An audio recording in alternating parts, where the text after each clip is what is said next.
Hello and welcome back to the Sideline Eye podcast. We're here for a preview show and we're looking forward to Armagh's round 7 tie against Donegal this Sunday. As always, this podcast is brought to you in association with McKeever's Teamwear, proud suppliers of all Armagh GA merchandise. I'm delighted to be joined by former Donegal forward Brendan Devaney, and we're going to look forward to what is a huge game this weekend between Armagh and Donegal. Huge for Donegal, probably maybe not so huge for Armagh, Brendan. Armagh can still reach a league final.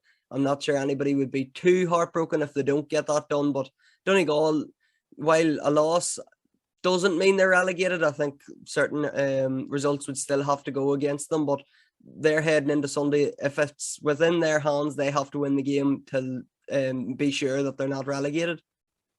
Yeah, I suppose on the league, it's like that. Yourselves, Kerry, and Mayo, the only teams are actually safe. Everybody else is in there. And in a weird way, now this is a very far out shot. If Donegal already won, there is a chance they could go into the league final as well, which is the craziness of the league.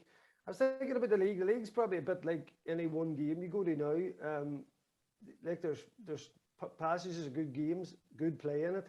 There's plenty of maybe crappy games or crappy bits of play in it, and then at the end, because things is always so tight, you're finished up with an exciting finish, and yeah, it's going right down the wire. Every week there's been results in there you weren't expecting, and really, I suppose from a GA total country perspective, like the teams there are so far ahead, and it's fantastic to see Armagh back there and doing well this season. And you played against that great Armagh team, Brendan, that caused Donegal a lot of heartache during the noughties. Do you see any resemblance of the team now from the team you would have played against? I think there's a great picture. I don't know, you've probably seen it before, of you in a Francie Ballieu, Kieran McGeeney sandwich. Do you see that sort of physicality, and that is there any resemblance between the team now and the team 20 years ago? No, just the football just changed so much, Sean. It's night and day. You just couldn't put it together. I mean, we had Peter Kennevan down their dinner dance there the other week. I was comparing, and I said to him, what would you be like as an attacking wing back? No, it's hard to put anybody now into that term and where things is at, because it became a total game. Everybody's everywhere, and probably that old Armagh team, they were blessed with so much talent, and then they had their tough edge to them as well. They were just a real competitive machine, almost impossible to beat in Clones, as we found out, unfortunately, their cost, and just laden with top class players. And it was such a golden era, I suppose, for Armagh. That's why I'm so delighted for these lads, because you look at the journey McGeeney's been on with the team, and probably with some with less stature might be given the time, because there was a few times Armagh looked like they were coming back, and they couldn't win a game in Ulster, and it looked like, right, like we are saying about the league at the top of the show, you need to get in Division 1 and hold it. They weren't able to do that. And then last year, of course, playoff game, little did we know that game in Roscommon. When you think back to that game, Sean, how vital that was to Armagh, none of us thought much about it. I expected just to beat them and stay up. But for that, what transpired then, if you look at Croke Park on opening day, I was up at Armagh Tyrone. The buzz about Armagh, I mean, it was full on championship stuff, but that is a top county that has been below its powers, and now that injection and the way the team is playing, it's fantastic to see. And listen, from an Ulster perspective, you want everybody. The better Armagh is, the better you're going to make Donegal, because ultimately you want to be your best in your province, and if you want to go out of it, you have to go out and compete. So the Armagh story has been phenomenal. And just come back to your question, like the modern football, just everybody's playing the same way, by and large. It just depends how good you are at it, and sometimes you think, well, you may as well go at it rather than be defensively minded. But everybody's naturally going to err on the side of caution first, and sometimes a game will explode into a bit of life, and quite often than not, it doesn't, unfortunately. Showing a lot of poor football out there. I think the energy Armagh has brought to it, and enthusiasm of athletic grounds, been up at the athletic grounds a few times there. There's no doubt it's the best ground in Ulster for atmosphere. And I'm not just saying because I'm on chat to a hardened Armagh supporter, you're up there all the time. There's something about the ground that just fits. If you think about the likes of that league game with Tyrone, packed out, packed house, and it just fits that number. And if you look at other grounds, they're often open in different areas, and it needs to be a full championship game in the summer, maybe before they'll take fire, whereas Athletic Grounds seems to be able to capture it. And I think it's the best games for a lot of our, the likes of our club finals and different things. I always love when a game's on there. So I think that's adding into the bit of buzz about Armagh, because even, you'll remember when we were up there last year, Sean, I was talking to you, and there was 500 fans allowed in, Armagh fans. Even the buzz was coming off them. I couldn't believe that, you know, but then I was thinking to myself, that's an Armagh team, you know, they've captured a bit of imagination again. So, you know, they've been probably the big plus under this league this year, and everybody's waiting to see now what they're going to do in the championship. So they're coming to Ballybofey. Well, they'll come to Letterkenny first, but maybe they would have preferred Ballybofey for a run out. Sean, you're right. A very, very hard game to know which way to call it. I don't think obviously Armagh want to be in a league final. They don't want to obviously suffer any large defeat, which they won't if they are beat. I mean, I think McGeeney will probably play a fairly experimental side, knowing that they're safe and it's kind of irrelevant about the result, which it might be something that Donegal need. But I think just we head to heads, if you look at the table there, the fact is Kildare, also in Tyrone in 5, and we've beaten them both. We can't see any way that you would actually go down. And as you were saying there, like Letterkenny, we're due a wee one at Letterkenny, so you can address that balance a bit.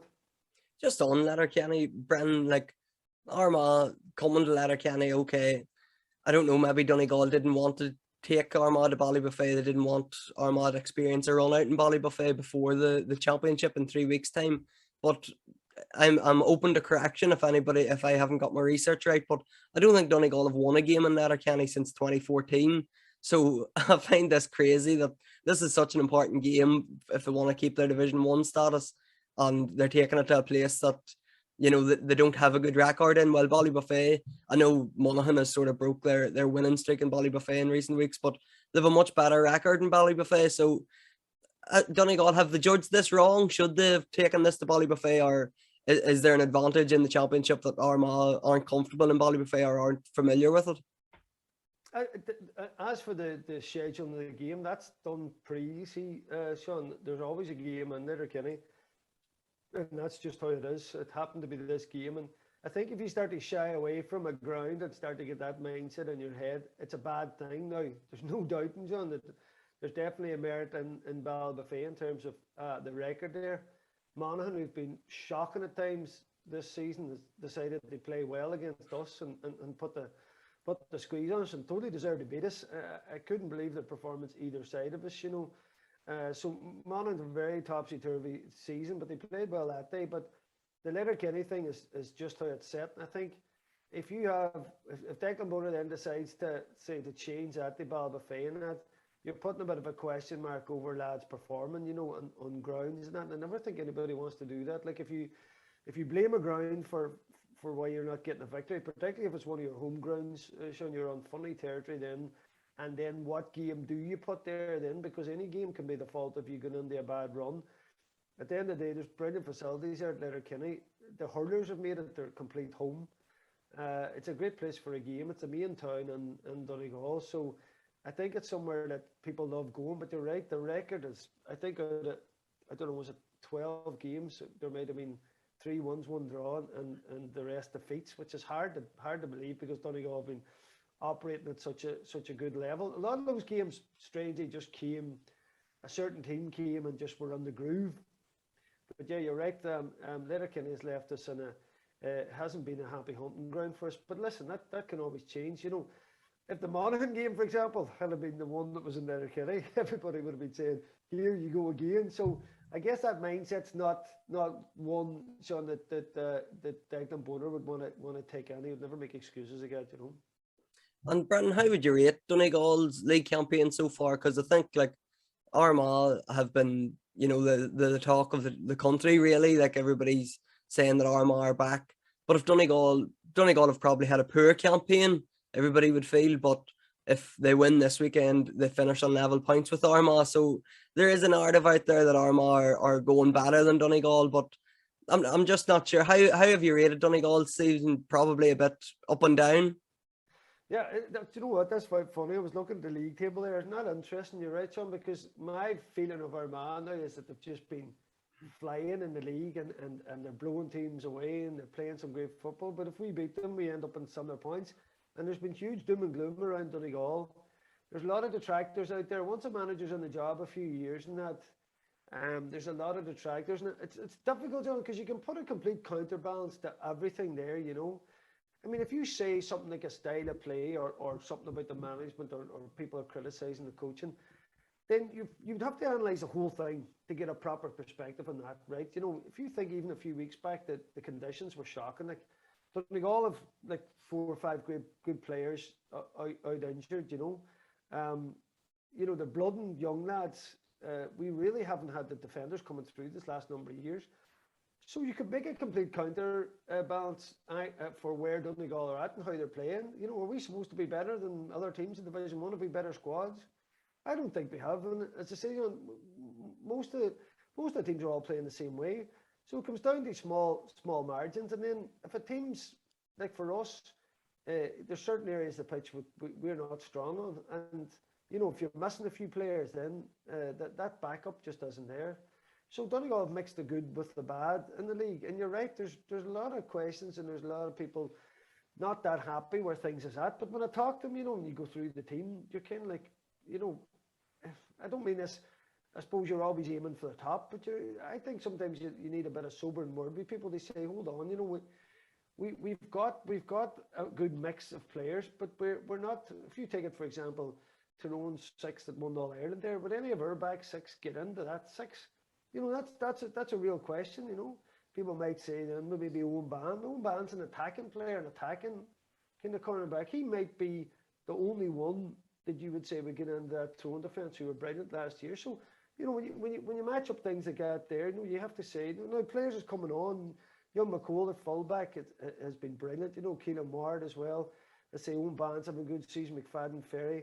You know, a lot of these lads are putting in big shifts, but they aren't the household names that we had before. They're not Neil McGee's or Kerr Lacey's or these types of footballers, Kevin Cassidy's. They're coming on more and more. But as we move forward in our midfield, you know, we McGee and Langan, these guys, and when Murphy's there, we have Keelan McGonigal has come on well. A lot of the players Donegal have developed have been attack-minded players, you know. Your Pater Morgans, your Ryan McHugh's ball players, you know. Young Shane O'Donnell has come on, Oisin Gallen, you know, McBurdy inside, you know, the likes of Jamie Brennan. These fellas are all footballers, you know, they're skillful, but they're not the most powerful at times. You know, we were obviously lacking some guys around the middle in the last couple of games. You've seen it against Dublin. So I think for Donegal, it's kind of protect defence, but learn. I think for us, we're being too defensive. You know, I don't think it's going to get us to beating enough teams, because when it comes down to it, you know, certain teams are better at that rigid defence. I think for us, we'd be better slightly change of philosophy and leaving a couple of people. You like what I mean is, Sean, is if you've like Pater Morgan or Ryan McHugh and them in your half back line, they're not physically defenders. They're not physically that strong. I think you'd be better posting them out, kind of trying to maybe keep some defenders on the tail, but have them as a link ball out so you can kick past the ball. Because at the end of the day, everybody's just bloody hand passing up the pitch, hand passing it back. And I think against a stronger, more physical team, it doesn't suit you, because over the course of a game, they're probably going to wear you down that bit more. Whereas if you had players, particularly those two lads, I think, Morgan and McHugh, can you imagine marking them if they were given a kind of free role? If you could drop in then your 12 players, surely 12 is bloody enough to defend your 45. And then have a McBurdy inside or Murphy or swinging in and out and change those players around. I think a system like that would make Donegal more dangerous. We would concede a few extra more points, which is true, but I think we would potentially score more. And I think and then maybe you're looking at different strengths and weaknesses. And I think that's where Donegal might be better set, just changing it that bit this year, because everybody's playing the same way, as you see. And not only is it a bit bloody boring, I don't think it suits Donegal players enough. I think that's sort of how Armagh have lined out this year, Brendan. They are getting the bodies back, but they will leave up a Rian O'Neill, Andrew Mernon, and we've seen with the goal they scored against Dublin, they do have players breaking out that will kick that ball in, the likes of Aidan Nugent and Rory Grugan. We have boys like Nell Rowland coming out of defence that will kick that.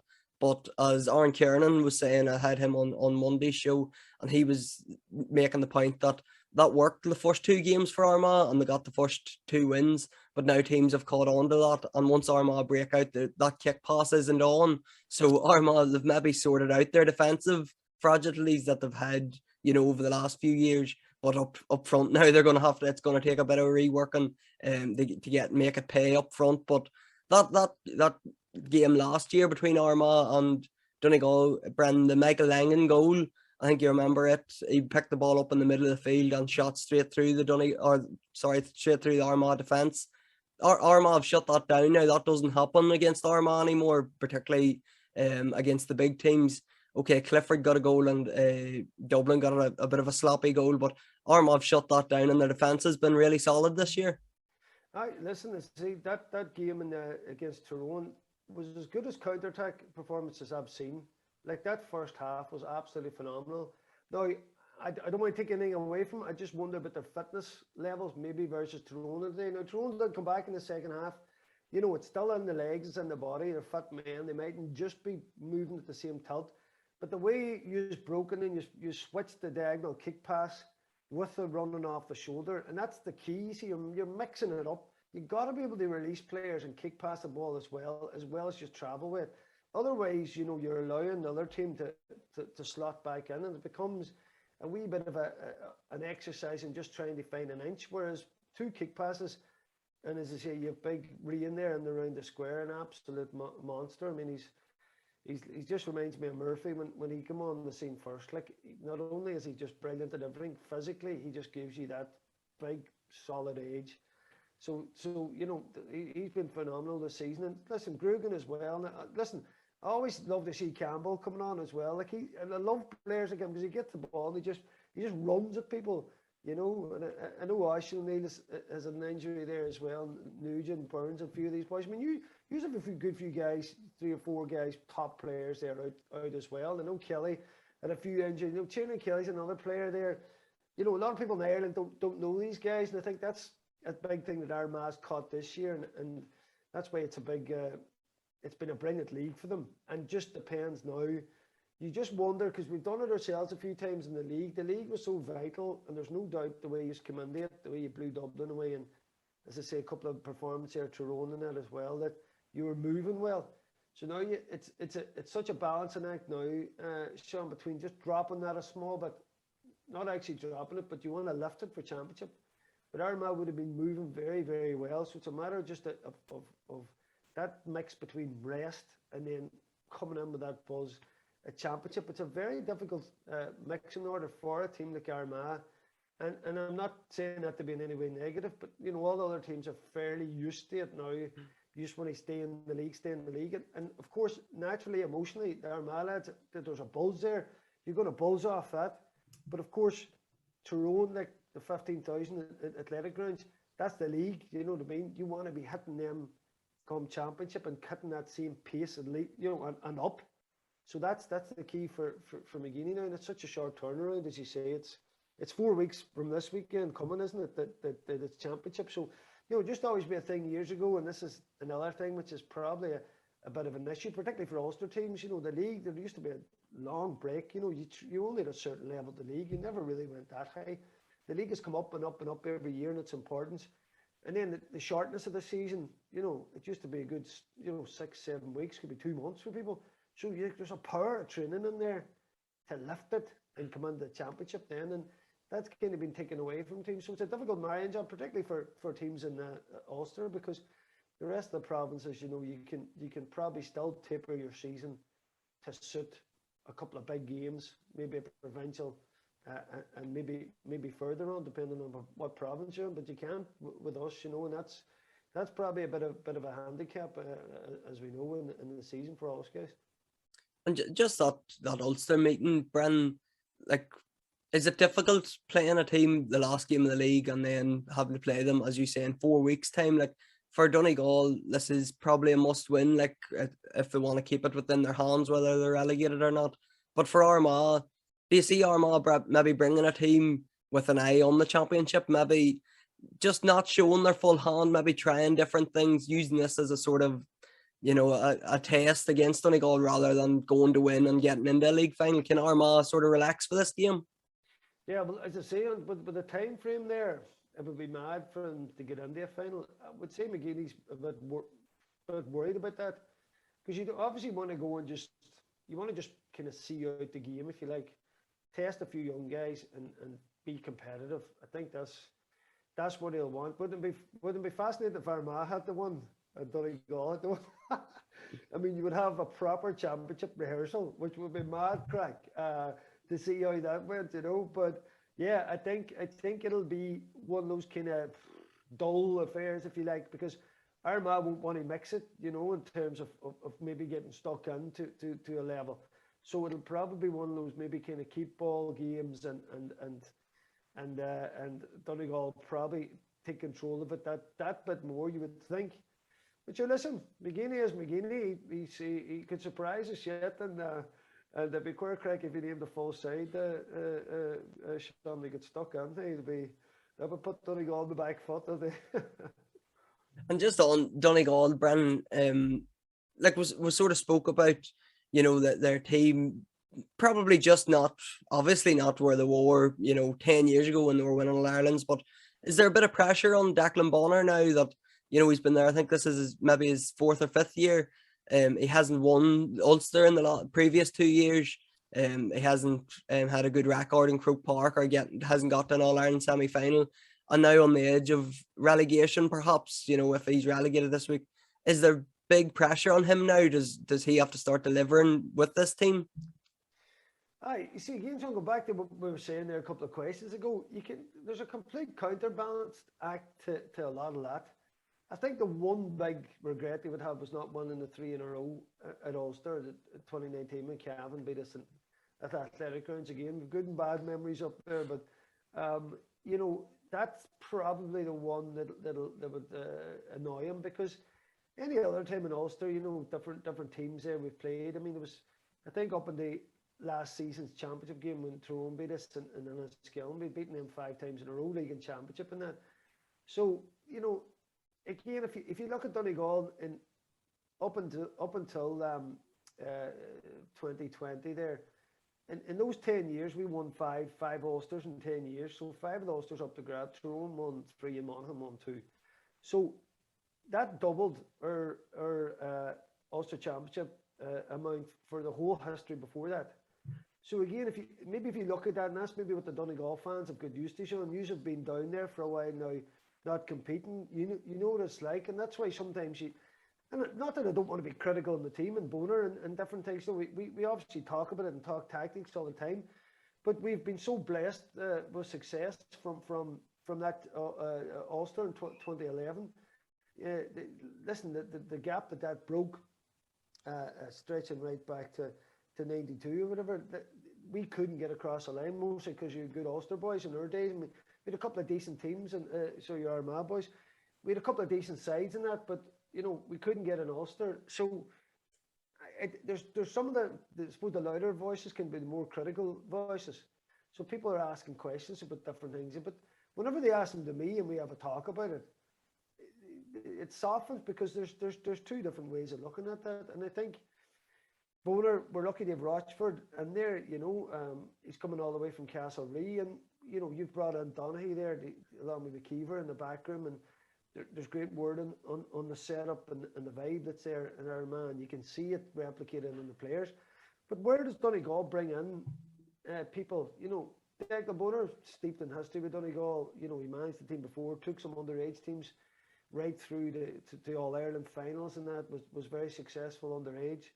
And he took the job again, and Paddy Campbell's come in this year, former teammate of mine. He's coached various clubs. He's coaching Tyrone and Derry and that. So you got to think, where can you bring people from who are going to be effect? Now, Rochford obviously been there and done it with Mayo, right up the All Ireland finals and that. So when people then talk about management, I'm like, well, there's no queue here for management. A bit like when McGeeney took Armagh. Like, who was going to take Armagh? Like, who was going to be the person? You have all those top players you think that retired from your All Ireland winning team and that brilliant team, but how many of them involved in coaching, and many of them could bring something to it. So McGeeney obviously had bought Kildare so close to it. And look what happened to Kildare after he left. You know, it's only now they're coming back from the McGeaney time there. So sometimes it's the, I suppose, the glass half empty, half full thing. Sean, listen, there's always ways of looking at that you could do better and you could do more than that. But I mean, do I trust Bonner and Rochford and Paddy and the boys at the minute? I do, yeah. And as I said, there's a lot of young lads coming through. Even the last day at Croke Park with 3 guys basically making their debut in Croke Park. I know you this season, nearly the whole squad first time there. It's hard to believe that them kind of things when you hear them. So there's so much happening, and it all comes down to championship. And last year, obviously in the straight knockout, Tyrone beat us. They go and won the All Ireland, but you won't see anybody in Donegal forgiving Donegal for losing that because Tyrone go and won the All Ireland, even though they proved themselves to be the best team in the country after that. So it all comes down to, I think, how you look at it and assess it, Sean. You know. I think the big thing with that Tyrone game last year, Brendan, was obviously Murphy missing the penalty and then getting sent off, and it just sort of unravelled after that. And just on Michael Murphy, I don't think it's fair to label Donegal as a one-man team, but do you think, are they over-reliant on Murphy? They're obviously a better team when he's there, when he's on the field. Do you think are they over-reliant on him? And another question just on him, where's his best position? I think it's a bit like Armagh with Rian O'Neill. You know, you nearly, Oisin McConville said a couple of weeks ago, you need 2 of them. You need him in the middle of the field and you need him on the edge of the square. Donegal could do a couple of Michael Murphys, obviously, but where do you think is his best position? Yeah. Listen, it depends on the team you're playing and what's happening in the game. I think for years there, like, Michael has probably decided where to go himself. He knows where to go, you know. He's sometimes dropped down round or nearly in our half back line there, and he's solid and he's a good tackler. He's strong and he can kick past the ball and spread up the pitch. I think at this point we'd love to see him inside more if we had that physical presence. You're going to need, like, Keelan McGonigal, need him back, and Langan back, and the likes of McGee and them lads around there, big Hugh McFadden. You need that physical presence to allow players like, let's say, Mogans and McHugh and these boys to operate and go forward, because you need that physical presence here. So where we use Michael, I mean, the goal just, I suppose, for all the Michael fans who want him to fall forward, the goal, Ryan McHugh, it was like a shot back to maybe 5 or 6 years previous when the two were in their pomp, you know, under McGuinness at that time, you know, and it just seems so easy. So wherever Michael be's, you know, he's gonna do damage, and I think he knows most of the time where he needs to be. Now, that thing of him being everywhere now, Sean, probably more difficult because of, you know, the miles on the clock, etc. So in terms of the most danger that he has, there's no doubting that that's inside. I think, I mean, if you asked the opposition, where would you rather see him? Would you rather see him out round midfield or full forward? You would rather him out round midfield, right? Definitely. So that kind of tells the story. That's, I guess, what's what a lot of people are saying. But I think with Michael, he's such a heartbeat at Donegal. You know, outside of him, the talent that he has, like, he's such a leader, and I think he feels himself that he wants to be in there, maybe orchestrating the defence at times and setting the tempo. Because if he's inside and Donegal don't want possession or they're under a caution a bit, he probably feels like he's out of the game. And because he is so set in Donegal, he's so, I suppose, every sinew of his body just wants to win. And that's why I think he himself has come out so much before, because he has to be out there to know that I can properly play my part. Because sometimes you'll see McBurdy inside, he might touch the ball 3-4 times and a half, you know. I think that's probably what's taken Michael out a bit. So it's up to the guys out the pitch. If Donegal are solid enough out the pitch and them boys are doing their thing, I think definitely inside's the place for him, because I watched them there just in that Mayo game, you know. Any ball that comes and if you play it in front of him or loop it up or anything, nobody can get round him. He's just a colossus. You'll foul him or he wins the ball. There's very few players can do that, have that type of, not just physical power, they read the ball, but also how he positions himself.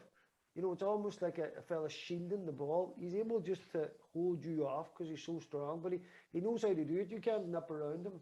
And it's one of the many talents that the man has, you know. So, I mean, he would hate anybody saying about a one-man team, because he loves Donegal so much. And Donegal are going to have to learn to cope. That's just the way it is. Things change, strategies change, and Michael at the minute isn't obviously the Michael of old. So already, the team is going to have to start to get used to, not playing without him. But the other players have to stand up and be counted. But that is happening. But I would like to see him. Him and McBurdy don't seem to click together that well. I don't know why, because they're two brilliant players. It seems to be if those two guys were rotating a small, but I think that could work in a more forward platform system. Sean, I just think that Donegal probably need a bit of a platform to get the ball inside, because if they come hand passing up the pitch and running the ball, and you have McBurdy, Loydon or Murphy, by the time guys get into position to kick it, Armagh's going to have your sweepers, going to have people set up. And Michael, as strong as he is, if there's 2 or 3 players around him, it's very easy to flick it away. It needs to be like a one-on-one scenario, and that's where the danger is. So that's the big question. Can Donegal get up the pitch before the defensive shape comes back to get the ball inside? And that's, of course, what Armagh want to do with your guys inside and Rain.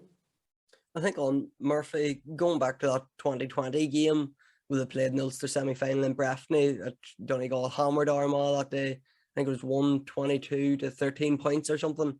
There was one bright spark from Armagh that day, and it was the job Aidan Faulkner done on Michael Murphy. Now, okay, Donegal were so far ahead, maybe Murphy didn't have to play as well as he usually does, but Faulkner come out of that with a bit of credit that day that he did put the shackles on Michael Murphy, and would probably see Faulkner going back in, no matter where Murphy plays, if it's in the middle of the field or in the full forward line. I'd imagine it's Faulkner who's going to be tracking him. Yeah, you're right. I mean, that was a freak result. I still can't figure out what happened there, man, that day, It was as if Donegal were just, I suppose, this globe-trotting modern football giant. They just seemed to be brilliant that day. Of course, that probably led them into the Ulster final in a wee bit of a false ebb.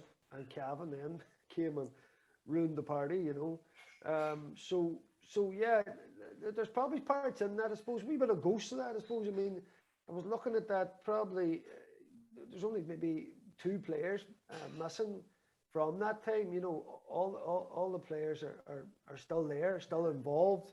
I was looking at the old program. There, I think it's Jamie Clark and Ryan Kennedy was the only 2 I could see, Sean. And so, that's a wee bit of a ghost there to be laid as well, because. League football is league football, and still yet in Ulster, the Armagh record has been poor, even for maybe set aside divisional times. It's just been poor, but strange runs in that. I mean, if you look back that time, nobody could beat Armagh. I mean, even you're on about Michael Murphy. I think it was Michael's 4th season before he won a game in Ulster with Donegal. People forget about them things, and that's why when you look to the success then of Donegal, then sometimes you can be a bit spoiled with. Maybe Armagh was like that, in particular, it's just they owned Clones and owned Anglo-Celtic. That was how it was at that time. So sometimes you have to drop that bit low to come back. And I think for Donegal, what they've tried to do is bring through players and say that those guys I mentioned, some of them are getting proper game time this year for the first time ever in vital positions, particularly the likes of or their defensive play, likes of McCall. McCall's been brilliant at fullback as well, and so you have players, Keelan Ward in there as well, been around for number of years, and getting his full chance. And of course, I suppose the one area where we're strong is where probably the one place you are weak compared to everywhere else is Sean Patton, our goalkeeper. I know you've been trying different people in there, and it's an interesting tactic, like a sevens job, and I suppose that's something that could unhinge teams, and that we've seen we've seen mixed success of it. Begging, I suppose a few weeks back, got caught out there as well, and I know last week there was a slip leading up the goal. That could happen to anybody, but that's an interesting tactic as well.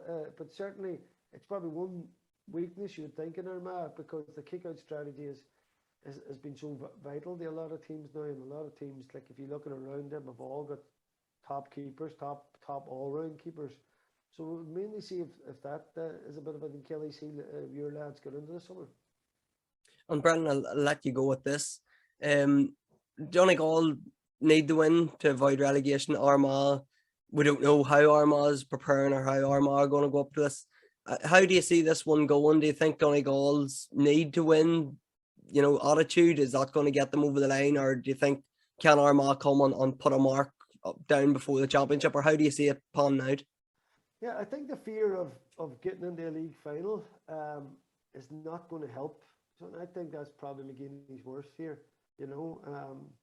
If you're ahead by a few points, he might put himself on there. He could do a job yet, Brendan. He could do. A tight boy looks after himself. But I don't mean that any disrespectful. I mean he might want to throw it a bit. Like as I say, the whole focus now, Kieran knows already here, we're safe from Division 1. Lest we can come in championship rattling now. And listen, an Ulster final, for example, won it. I mean, what a lift that would be to the county. And that's the dream that really these players are focusing at. Job one now, focus. Job one done in the league. If you get in the league final now, no matter what, it's going to disrupt your preparations for championship. And the time is so short anyway.